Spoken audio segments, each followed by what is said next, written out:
दोस्तों नमस्कार, आपका इस चैनल पर स्वागत है।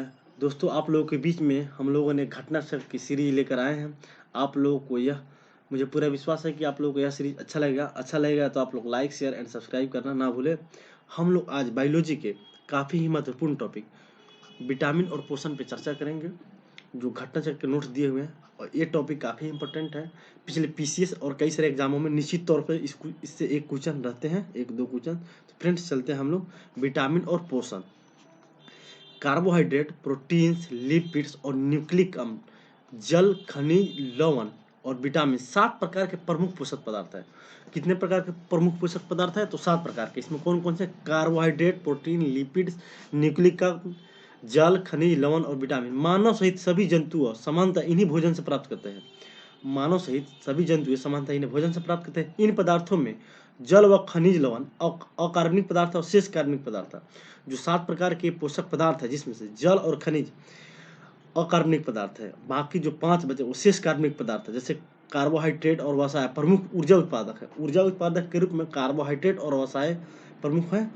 प्रोटीन शरीर का निर्माणात्मक पदार्थ है। शरीर को निर्माण करने में प्रोटीन की सबसे अहम भूमिका होती है, जबकि विटामिन, जल और खनिज लवण उपापचयी क्रियाओं को नियंत्रण और नियमन करते हैं। कार्बोहाइड्रेट में 1:2:1 अर्थात 1:2:1 के अनुपात में कार्बन, हाइड्रोजन और ऑक्सीजन के यौगिक अर्थात CH2O होता है।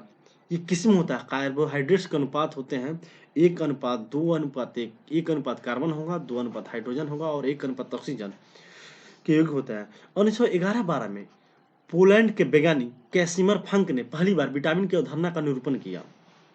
विटामिन की अवधारणा का प्रथम बार निरूपण किसने किया था? कैसिमर फंक ने। विटामिन शब्द सर्वप्रथम प्रयोग किया गया। अब तक लगभग 20 प्रकार के विटामिन ज्ञात हो चुके हैं, जिनकी 2 प्रमुख श्रेणी में विभाजित किया जा चुका है। अर्थात इसको 2 प्रमुख श्रेणी में विभाजित किया जा चुका है। जैसे एक में जल में घुलनशील विटामिन, वो कौन सी विटामिन है जो जल में घुल जाता है, अर्थात बी और सी। जबकि वसा में घुलनशील विटामिन ADE के, आप लोग इसको याद कर लीजिए, जल में घुलनशील विटामिन बी और सी, जबकि वसा में ADE और के।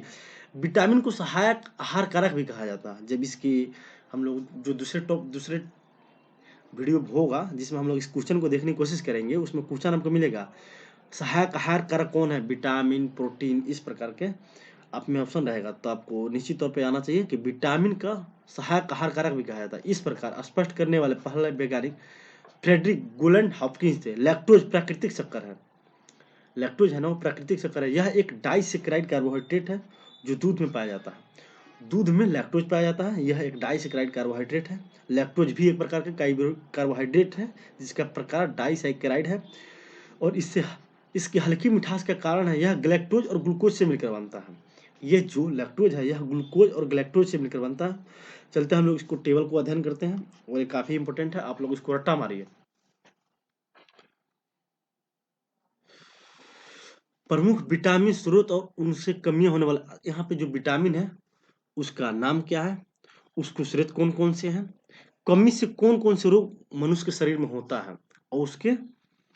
तो फ्रेंड्स जैसे विटामिन ए है, विटामिनों को रेटिनॉल नाम है और इसका स्रोत है गाजर, हरी सब्जियां, दूध, मक्खन, अंडा, यकृत, मछली का तेल।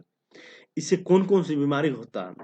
जैसे रतौंधी, जीरोपथैल्मिया, संक्रमण और त्वचा की कोशिका में परिवर्तन।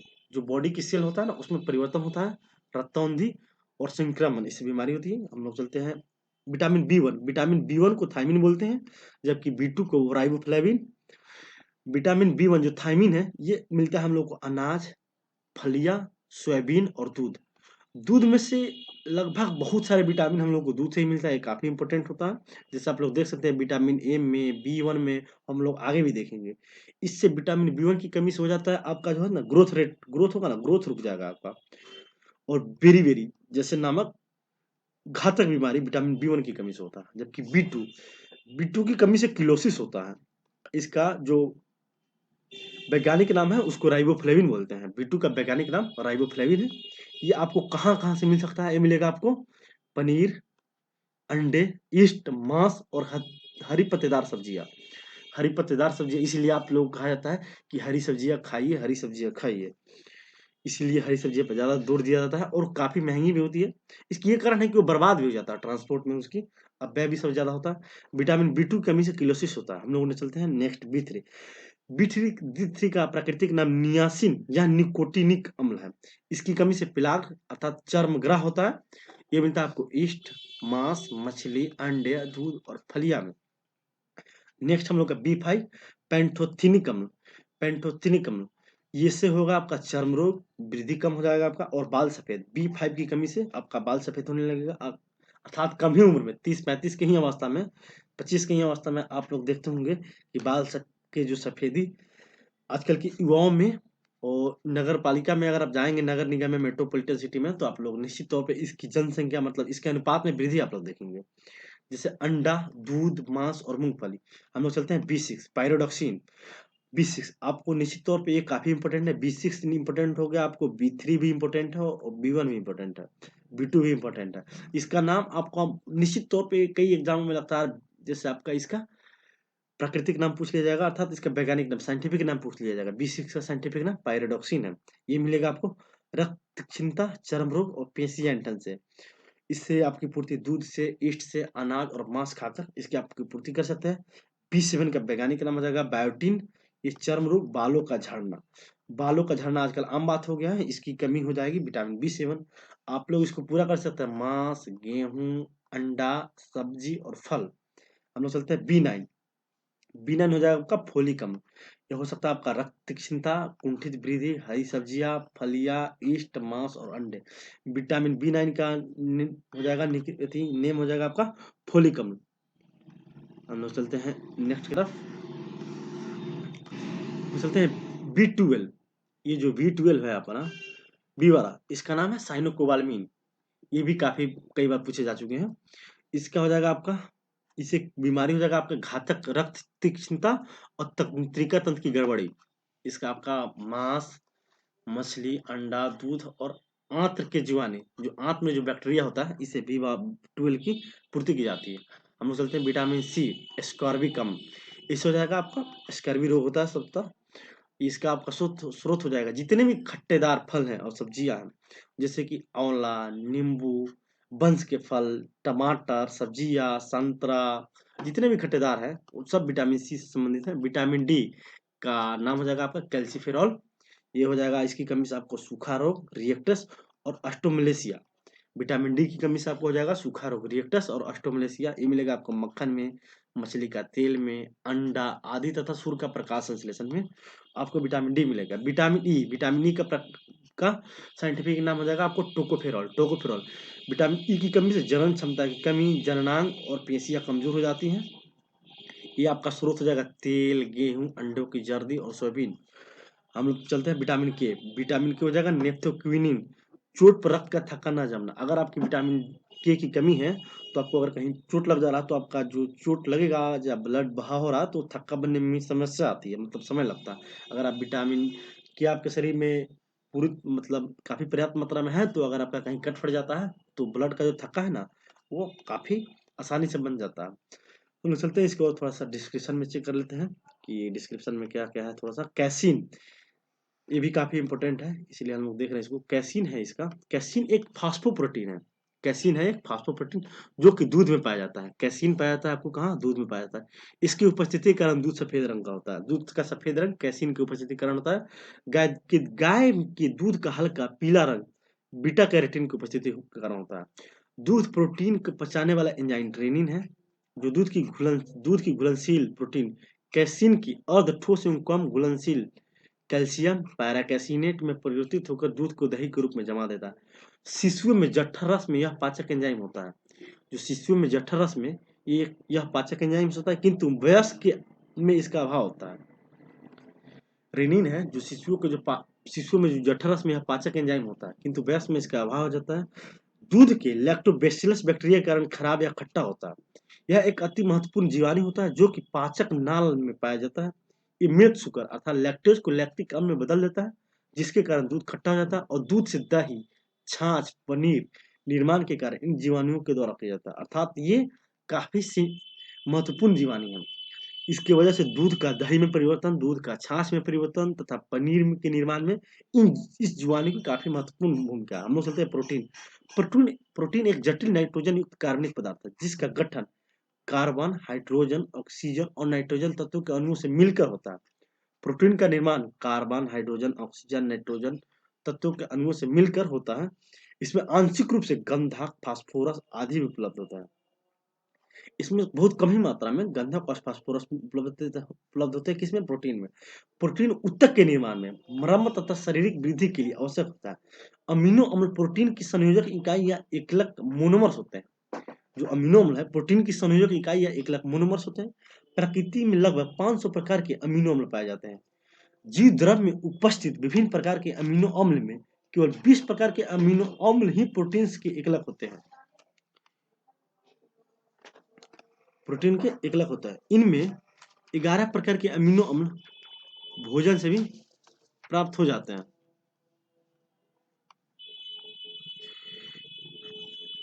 अमीनो अम्ल प्रोटीन की संयोजक इकाई या एकलक हो सकता है। प्रकृति में लगभग 500 प्रकार के अमीनो अम्ल पाए जाते हैं। जीव द्रव में उपस्थित विभिन्न प्रकार के अमीनो अम्ल में केवल 20 प्रकार के अमीनो अम्ल ही प्रोटीन के एकलक होते हैं। इनमें से 11 प्रकार के अमीनो अम्ल भोजन से ही प्राप्त हो सकते हैं। शरीर की कोशिका में भी बन सकते हैं। कोशिका में बन सकते हैं। ये अननिवार्य मतलब नॉन इसेंशियल होता है। ये उतने इसेंशियल नहीं होता है। अमीनो अम्ल कहते हैं। ठीक है। अब शेष 9 प्रकार के अमीनो अम्ल मानव केवल भोजन से ही प्राप्त कर सकता है। ये अनिवार्य इसेंशियल होता है। जो 9 प्रकार के अमीनो जो इसेंशियल है वो मानव केवल भोजन से ही प्राप्त कर सकते हैं। अमीनो अम्ल कहलाते हैं histidine, isoleucine, leucine, lysine, methionine, phenylalanine, tryptophan, valine, threonine अनिवार्य अमीनो अम्ल है। Glycine, serine, tyrosine, alanine, glutamic अम्ल, ग्लूटेनिन, प्रोलीन, एस्पार्टिक अम्ल, एस्पेरिजीन, अर्जिन, सिस्टीन अनिवार्य अमीनो अम्ल है। अल्फा क्यूरोटीन एक प्रोटीन है जो कि जो अल्फा क्यूरोटीन है ये एक ऐसा प्रोटीन है जो कि सींग, बाल, नाखून, खुर, त्वचा आदि में उपस्थित होता है। यह कैरोटीन एक प्रकार का है। यह एक प्रकार का कीरेटिन है। कीरेटिन जो अल्फा कीरेटिन है ये सींग, बाल, नाखून, खुर और त्वचा के निर्माण में किस प्रोटीन का उपयोग होता है? तो ये अल्फा क्रिएटिन हो जाएगा। टायरोसिन मस्तिष्क में एड्रेनलिन अर्थात एपिनेफ्रिन और नॉर एड्रेनलिन अर्थात नॉर एपिनेफ्रिन और डोपामाइन आदि न्यूरोट्रांसमीटर को निर्माण करता है। दूध में लगभग 87% जल पाया जाता है।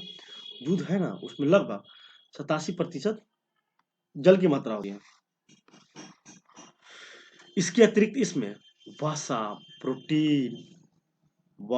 प्रोटीन, कार्बोहाइड्रेट, कैल्शियम, पोटेशियम इत्यादि भी पाए जाते हैं। अर्थात इसीलिए कहा जाता है कि आपको दूध जो मिल्क है उसका प्रत्येक दिन कुछ न कुछ मात्रा में आपको उसका उपयोग करना चाहिए अर्थात इनटेक करना चाहिए। फूड इनटेक के रूप में दूध को आपको शामिल करना चाहिए। दूध एक पूर्ण आहार है, कंप्लीट डाइट कहा जाता है क्योंकि इसमें उपस्थित होता है वसा, प्रोटीन, कार्बोहाइड्रेट, कैल्शियम, पोटेशियम जो कि सभी अवस्थाओं के लिए सर्वमान्य भोजन है। समान क्रियाशील महिला के लिए प्रोटीन की उपयुक्त दैनिक मात्रा 45 से 46 ग्राम है जबकि गर्भवती महिला और बच्चों को दूध पिलाने वाली महिलाओं को इससे अधिक मात्रा की आवश्यकता होती है। दूध पिलाने वाली माँ प्रतिदिन 65 से 70 ग्राम प्रोटीन की आवश्यकता होती है जबकि समान महिला के लिए 45 से 40 ग्राम। मंड या स्टार्च तथा सेलुलोज दोनों का वनस्पतिक उद्भव है। जो मंड बोलते हैं या जिसको स्टार्च भी बोलते हैं तथा सेलुलोज दोनों का वनस्पतिक उद्भव है। यह ग्लूकोज अणु से निर्मित बहुलक पॉलीमर्स है। स्टार्च आयोडीन घोल के साथ क्रिया करके नीला काला रंग देता है। जो स्टार्च है आयोडीन घोल के साथ क्रिया करके नीला काला रंग देता है जबकि सेलुलोज इस प्रकार की प्रतिक्रिया नहीं देता है।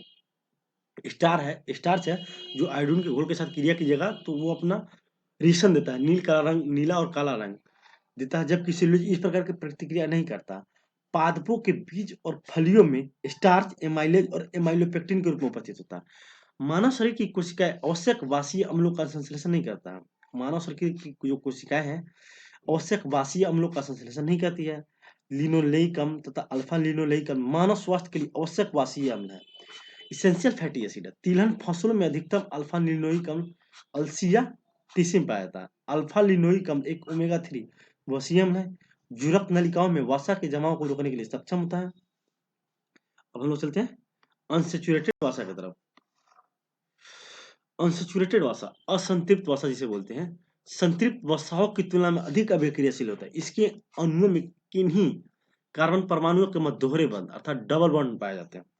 संतृप्त वसाओं में दोहरे बंध नहीं होते हैं, जबकि बहु असंतृप्त वसा अर्थात असंतृप्त वसा और बहु असंतृप्त वसा, हम लोगों ने असंतृप्त वसा को देखा है यहाँ पे। अब आते हैं हम लोग बहु असंतृप्त मतलब पॉली अनसैचुरेटेड फैटी एसिड की अपघटन की दर काफी तीव्र होती है, जिसके कारण संवहन क्रिया में ऑक्सीजन O2 के अधिक अनुग्रहण कर लिए जाते हैं। इसके परिणाम स्वरूप मनुष्य में संवहनीय क्रिया बढ़ जाती है। बहु असंतृप्त वसा अम्ल मछली में प्रचुर मात्रा में पाया जाता है, जो मानव के लिए एक अच्छा पोषक है। सूर्यमुखी स्ट्रेसी कुल से के अंतर्गत आता है। क्वेश्चन आपका पूछ दिया जाएगा सूर्यमुखी किस कुल से संबंधित है, तो सूर्यमुखी स्ट्रेसी कुल के अंतर्गत आता है।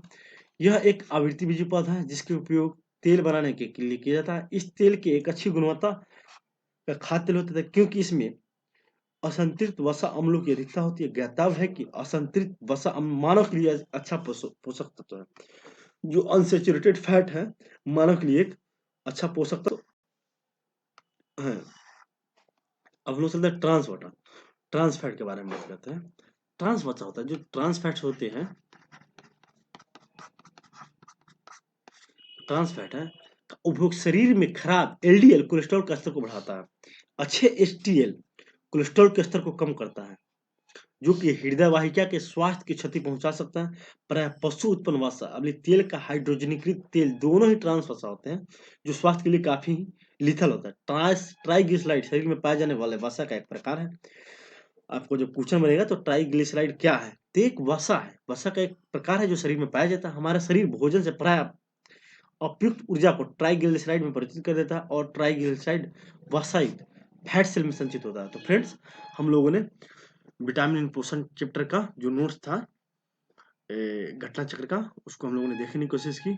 निश्चित तौर से आपको इस वीडियो देखने के बाद लगभग पूरे के पूरे फैक्ट्स याद हो गए होंगे, और उम्मीद करते हैं कि हम लोग नेक्स्ट वीडियो में इसका जो यहाँ पे जो प्रैक्टिस सेट है उसको हम लोग देखेंगे। तो आप लोग इस चैनल पे अगर नए जुड़े हैं तो आप लोग लाइक शेयर सब्सक्राइब कीजिए।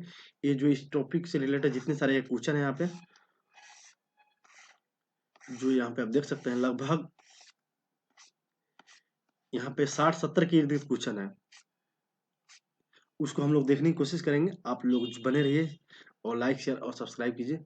आप लोगों ने अपना बहुमूल्य समय देने के लिए धन्यवाद। Thank you.